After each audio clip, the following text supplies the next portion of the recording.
what specifically got you guys into this field, and specifically why kids?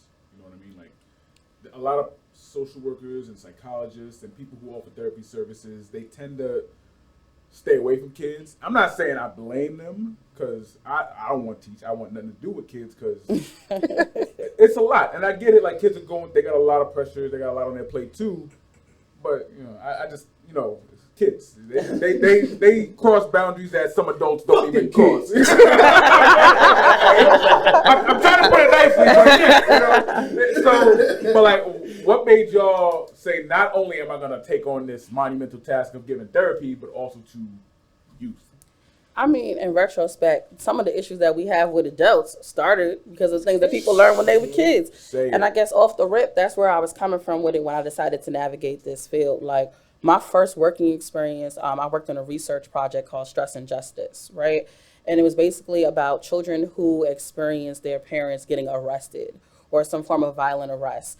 And what we were looking to see is if cortisol levels were impacted because that's the stress hormone. Mm-hmm. And so for kids who witnessed their parents being like violently arrested or experiencing some level of assault, those kids had lower self-efficacy. So those kids felt like they were less likely. I'm sorry. Self-efficacy. Yes. Yes. So basically it was saying that kids who witnessed their parents being in a situation where they were arrested or there was like a violent incident that occurred in front of them, they were less likely to feel that they would be able to succeed in the future. So by witnessing that level of trauma, those kids automatically grow up with more stress. And so we studied this over the course of 6 years. I did this from 16 to 21. I worked on this study and going and interviewing parents and interviewing children. And that's what kind of spearheaded my career. I was like, now that I know the data behind it, right? Now that I've done the research to understand how the community is being impacted by these things, how can I provide more of a direct care and service? And I realized that if at 7 or 8 years old, I'm already telling myself that, hey, I'm likely to get arrested because my dad was arrested, or I'm likely to get arrested because my mom had this, legal issue. And now I feel like I can't graduate from high school or I can't go on to college. Like, where can we fix that? So that became like a mission of mine to say, like, I want to get in before this, frame of thought sets in and these kids determine for the rest of their lives, I ain't going to be nothing. I'm not going to do nothing with myself. What about you, Celia? What got you into this work? So I wanted to work with geriatric, the old population. I thought that they had so much stuff to offer, they were a wealth of knowledge. Unfortunately, the whole aspect of death and dying freaked me out, and I was like, no. That shit is heavy, man. Right? Like, you was just talking to them last week. Yeah. Yeah, man. It happens in a blink of an eye. Yeah. But similar to what Dayna was saying, a lot of the stuff happens at early stages.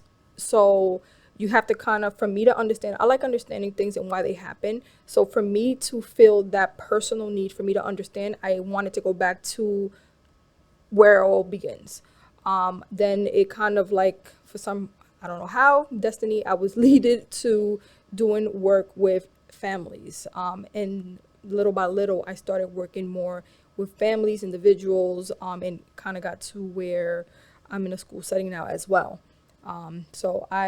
Although I am in a school setting serving the kids, I'm able to work with families as well. So I do speak to parents, I do call them in, I do assist them with the community. So we actually wear many, many hats. Yeah, I see.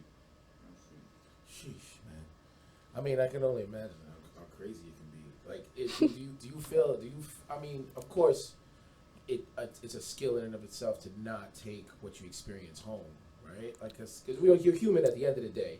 It can be things, and so I'm sure there's also some things that you resonate with, like, damn, I kind of see a little of myself in this child, or things like that, or you know somebody who is like, you know what, like, I know somebody who's the older version of you that didn't get that help. So I'm sure it takes a lot of power to not bring that home and not affect your own, It sure does.